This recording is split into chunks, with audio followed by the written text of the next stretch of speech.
ഇടുക്കി നാരകക്കാനത്ത് വിവാഹ സംഘം സഞ്ചരിച്ചിരുന്ന ജീപ്പ് കൊക്കയിലേക്ക് മറിഞ്ഞ് യുവതിക്കും 6 മാസം പ്രായമുള്ള കുഞ്ഞിനും ദാരുണാന്ത്യം.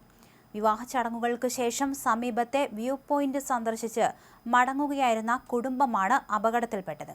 ഏകദേശം 200 അടിയോളം താഴ്ചയുള്ള കൊക്കയിലേക്കാണ് ജീപ്പ് നിയന്ത്രണം തെറ്റി മറിഞ്ഞത്.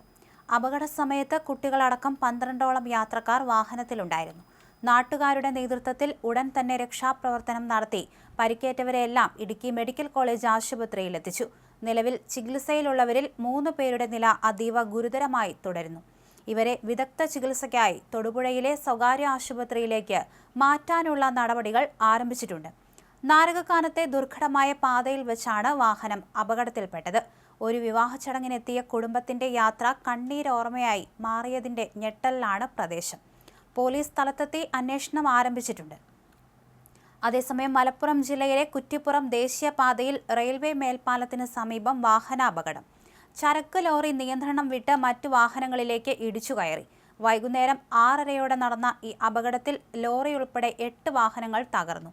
കോഴിക്കോട് ഭാഗത്തുനിന്ന് ചരക്കുമായി എറണാകുളത്തേക്ക് പോവുകയായിരുന്ന ലോറി നിയന്ത്രണം നഷ്ടപ്പെട്ട് മുന്നിലുണ്ടായിരുന്ന കാറുകളിൽ ഇടിക്കുകയായിരുന്നു. തുടർന്ന് ഡിവൈഡറിൽ തട്ടിയാണ് വാഹനം നിന്നത്. ഈ സമയം പുറകിലുണ്ടായിരുന്ന 6 കാറുകളും ഒരു ടൂറിസ്റ്റ് ബസും ലോറിയുമായി കൂട്ടിയിടിച്ചു.